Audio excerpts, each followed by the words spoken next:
Hi everyone, in front of me I've got SONY Xperia 5.4 and let me share with you how to turn off running apps on this device.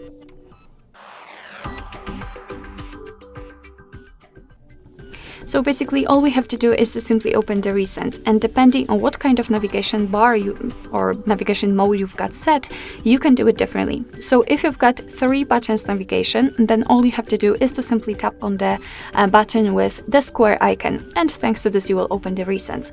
If you've got the gestures, just like me, all you have to do is to simply swipe your finger from the bottom to the center of your device and do it kind of slowly and hold your finger somewhere here, just like that. And after releasing the finger, you can see that here we've got all previously opened apps. And here you've got 2 different options. If you want to, you can close them one by one manually, just swipe it up. But if you want to close all of them with only one click, just go to the very left until you will see clear all.